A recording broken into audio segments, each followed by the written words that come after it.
The Sunflower County Jail jutted off the east side of the courthouse, an old wing of crumbling red bricks that was an architectural eyesore and looked incapable of holding any serious felons. I'd been inside once before, and I knew it wasn't a place of sunshine and light. Maybe that was what depressed me when I saw Lee sitting on the blue-ticked mattress. She'd always been a creature of the sun and of action, her red hair flaming and her green eyes burning. The woman in the cell had not heard us approach, and her posture registered defeat. Coleman hesitated a moment and then stepped back several feet. "Eulalee," I said softly, wanting to alert her to my approach. She instantly straightened, once again becoming the undefeatable Viking princess, the slender girl who turned her back on inheriting a fortune to follow her dream. "I knew you'd come, Sarah Booth. I don't have any money, and I know a private investigator costs a good bit. But once I'm out of here, there's money coming down the road. By next year, Avenger will be bringing in the stud feeds that will put Swift Level in the black." She hesitated a split second. "Can you wait?" Her green eyes held worry and resignation. In the past few years, I'd seen her only a handful of times, and I remembered that she'd been injured on almost every occasion. Horses were dangerous animals. Even when playing, they were capable of inflicting serious damage. "Money isn't the issue," I lied. Money was always an issue with me, as I hung on to Dahlia House by scheming plots and Irish luck. Still, I was more than a little surprised by Lee's blunt admission of financial straits. Lee ran a full-scale breeding and training operation at Swift Level, and it was the home of the very glamorous Chesterfield hunt. The spit-and-polish gleaming white fence elegance was splashed all over CCD Falcon Society pages during hunt season.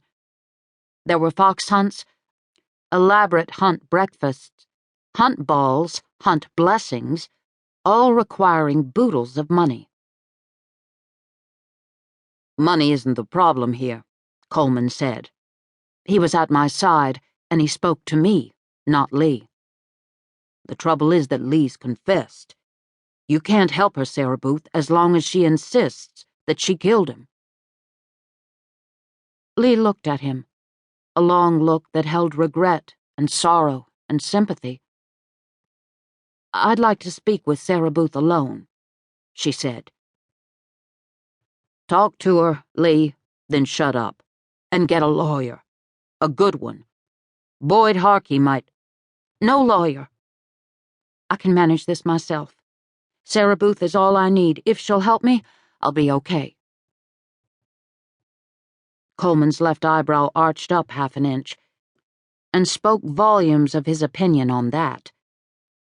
He said nothing, just turned and left the jail. Lee and I were alone. "I've made a real mess of things," she said. With Coleman gone, she relaxed her shoulders, and I saw how thin she'd become.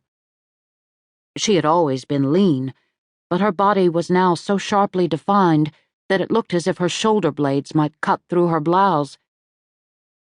"You want to tell me about it?" "There's not much to tell. Not much that will make a difference. Right now my concern is for Kip." She bit her lip hard enough to whiten it, and it was sheer willpower that dammed her tears. "I'm worried about her. Will you look out for her until I get out? It's a lot to ask, I know. She's a difficult child. She's smart. Sometimes I think she's too smart.